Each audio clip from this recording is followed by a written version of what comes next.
Death's Lady Love by Stephen M. Hunt, based on an idea by Daniel Ierson. Fade in. Exterior, hospital, day. Approaching the main entrance is a smartly dressed man, 30s, with a slim attaché case. This is Death. Interior hospital, private room, day. A sleeping woman, 60s, is hooked up to oxygen. Drips and monitors, including one that's bleeping. Death enters, checks the hallway, then closes the door. He snaps open the attaché case and magician-like produces a dark, heavy hooded cloak which he puts on. His face shadowed by the hood, he eases a 6-foot-long wooden handle from the attaché case. It's a scythe, with its glinting blade folded tight against the handle. He opens out the blade and gets bedside. He positions the scythe's blade underneath the foot end of the bed. He's ready to sweep the scythe from his right to his left, but hesitates, seeming troubled. He pulls a crumpled sheet of paper from a pocket and checks it. It's a list of Head & Shoulders photos with names and either the word heaven or hell alongside. The first of the 6 photos are crossed through. The 7th is the woman in the bed.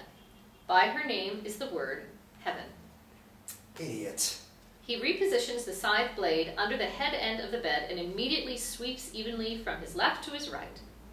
The woman gasps. The monitor bleep becomes a dull, continuous tone.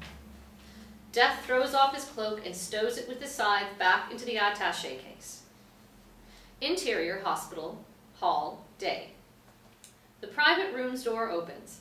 Death pops his head out, sees no one, so steps into the hall. He passes calmly along, then stops at another private room 4 doors down. A nurse exits with a syringe in a kidney dish. As she walks away, Death produces the piece of crumpled paper and reads. Heaven. He nods and enters the room. Interior, bus, day. Death sits on the crowd bus with his attaché case on his knees. He leans to his right to read the newspaper of the man next to him who gets shirty. Death turns his attention to other passengers who are mainly happy couples of various ages. Death sighs and, pretending not to care, gazes out the window. Exterior, modest house, day. Death opens the front door and with a black cat at his feet takes up the newspaper on the step. The door to the adjacent house opens and Death's neighbor emerges. He blanks Death. Morning. Sullen, the unresponsive neighbor, hurries away. Death looks to his cat and sings the chorus of Sonny and Cher's I Got You Babe, including the clarinet notes. I got you, babe. The cat meows along. I got you, babe. He sweeps up the cat and they go back in singing and meowing together. Exterior, Death's home, kitchen, day. Death eats his cooked breakfast alone while reading the newspaper with the cat nuzzling his ankles. Interior, Death's home, lounge, day. Death is at a desktop PC with the cat on his lap, enjoying an ear tickle. On the PC screen, Death studies a list similar to the one he had at the hospital. He clicks print. Exterior, Death's home, day. The door opens and, smartly dressed, Death walks somberly away with his attaché case. From behind a window, the cat watches him go. Exterior, bar, night. His attaché case at his feet, Death sits alone at a table with an almost empty beer glass and his list. He's crossing through each of the photos and corresponding info. Looking up, Death is instantly aware of, and made immediately glum by, yet more happy couples. Sighing, he swallows the dregs of his glass and goes to the bar. He smiles at the pretty barmaid who knows that look. What? Same again, please. A clue would help. Budweiser. The door opens behind him and an attractive woman in a tightly knotted red scarf enters. She stands next to Death, waiting to be served. Death takes his change from the barmaid and sips his beer. The woman buys a drink, looks around, takes it straight to Death's table and sits. Excited, Death's heart pounds. He returns nervously to his table and smiles at the woman. She glares at him. Death nods to his attaché case. Sorry, I'm sitting here and, Grunting, she snatches up her drink and scoots back to the bar. Montage. Death is at the much busier bar ordering a pint and whiskey. He downs the whiskey in one. Death is at his table, finishing a beer. Death's table has several empty glasses and an untouched beer and whiskey. He looks with envy at the happy couples. Enough's enough. He leaves. End montage. Exterior, bar, night. It's raining. In the front of the bar is a bus stop and shelter where Death sits utterly miserable. The bar door opens and closes. Someone emerges from behind the shelter and steps out of the rain. Death doesn't look up, so doesn't see that it's the woman in the red scarf. She glances to the wet seats, so remains standing, leaning against the shelter. Are you Startled, Death looks up. the forgiving type? She loosens the scarf to reveal a bruise to her temple. Most many. He winces at the bruise. I detest violence. I can tell. Straight off. They hold each other's gaze. So? I'm sorry? So buy me a drink, dummy. Death is stunned. She heads back for the bar and he follows. Interior, bar, night. They have drinks at the bar. My name's... Uh-huh. No names. Unless I say. Interior, Death's home, lounge, day. Death eats another lone breakfast, then takes a half-finished mug of tea into the lounge. The black cat is on the table, rubbing against the edge of the PC. It watches intently as Death prints off another list of photos with info. Exterior, Death's home, day. The door opens and Death skips out with his attaché case, smiling, broadly. The cat watches him go. Interior, another bar, night. Death and Belinda laugh together over drinks. Exterior, modest house, night. Death and Belinda say goodnight. She goes in. Death walks away smiling and quietly singing. I got you, babe. I got you, babe. Interior, romantic restaurant, night. Death and Belinda enjoy a meal together. Exterior, Belinda's house, night. Death and Belinda look at each other, then edge into a nervous kiss. How about names now? Soon. She pulls back and they look into each other's eyes. Interior, Belinda's house, bedroom, night. In candlelight, Death and Belinda lie under bedclothes, basking in the afterglow. I'm Melinda. He nods, smiling. She waits for his name, then finally prompts him. And you are... You already know. Perplexed, she rises onto an elbow and looks intense curiosity at him. My name is on the tip of your tongue. Just say it. She looks at him askance, so he reaches into the drawer of a bedside table for a pad and pencil. How did you know that was in there? He doesn't answer and writes, holding the pad from her, then lays it face down. She looks at him long and hard. Just say it. Michael? He holds up the pad. It says, Michael. How did you do that? I didn't. You did. She lowers herself and snuggles into him. I can't believe how safe I feel with you. I love that. They lie, still beaming smiles. I could call in sick tomorrow. Fantastic. They kiss passionately. Montage. A small bridge over a lake in a park where Death and Belinda feed ducks. They have lunch at a restaurant. They dance the night away. End montage. Interior, Belinda's house, bedroom, night. Again in candlelight, Death and Belinda are snuggled up in bed. I love the beach. We'll go for the weekend. She nods enthusiastically. Until then, I gotta get back to work. Me too. Interior, Death's home, lounge, day. There's another list of photos and info on the PC screen. His mind elsewhere, Death clicks print.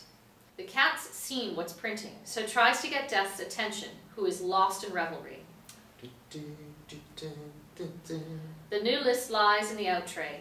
Death glimpses it and gasps, horrified. The bottom photo is Belinda. He stands staring in disbelief at her smiling face. Next to her name is the word hell. Death drops the list and staggers back. No, no, no! Spooked, the cat runs from the room.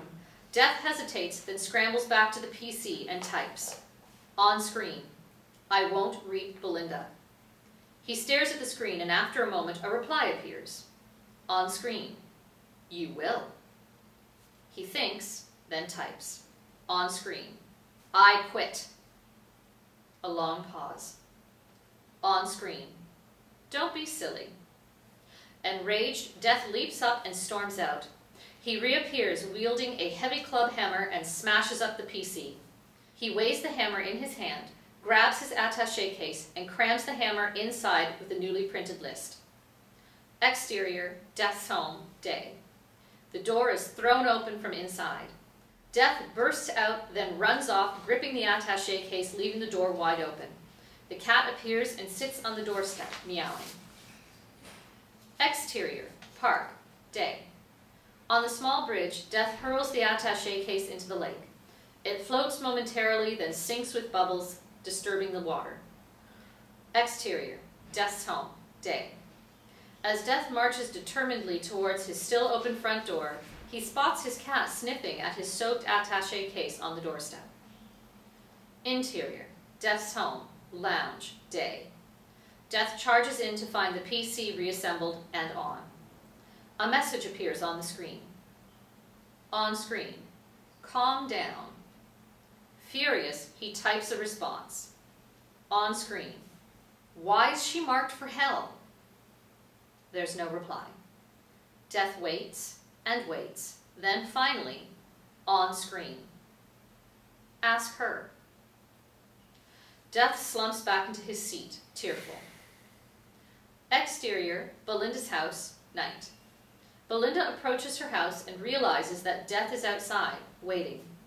She rushes toward him eagerly until slowed to a stop by his desperate expression. What is it? Not here. Anxious, she takes her keys from her handbag and leads him inside. Interior, Belinda's house, lounge, night. She stands at the center of the room, shaking. Please, just sit. She doesn't. You're married. He raises his hands, gently lowers them, and she feels herself eased softly down onto the armchair behind her. What the? I'm not of this world. Belinda's petrified eyes focus on a cloaked and hooded figure that's appeared behind Death. It's holding a scythe. Death instantly knows what she's seen and turns to face it.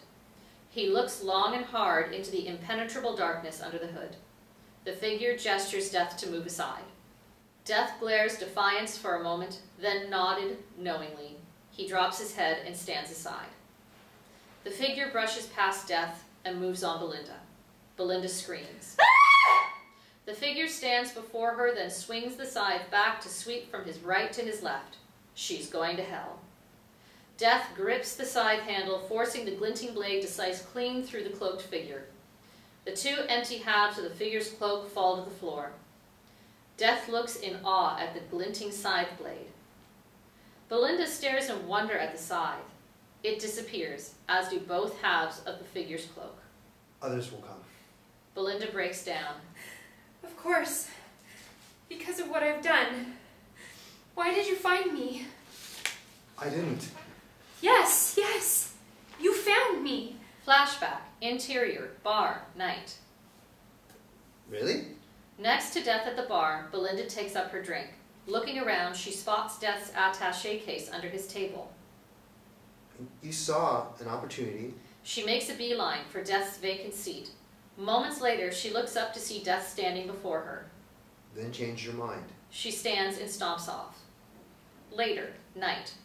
From the bar, Belinda watches Death at his table downing a short, then a beer. Bus shelter. Belinda leans on the shelter looking at Death lost in his sadness. Then you changed your mind again. End flashback. Interior, Belinda's house, lounge, night. She looks at him, bewildered. We'll be safer at my place. She's perplexed. I have a guardian angel. Exterior, Death's house, night. Arching its back behind a window, the black cat hisses at the next-door neighbor who's approaching his own front door. The eerily fearsome cat chills the neighbor to the marrow, so he rushes into his house. Interior, Death's home, bedroom, night. Death and Belinda are snuggled up in bed with the cat curled in a tight ball at their feet. Death suddenly opens his eyes as if startled. He leaves Belinda sleeping, and followed by the cat, strides briskly to the lounge. Death sits at the PC and types. On screen. You sent her, didn't you? After a pause, there's a reply. On screen. You needed a little love. A little means a little.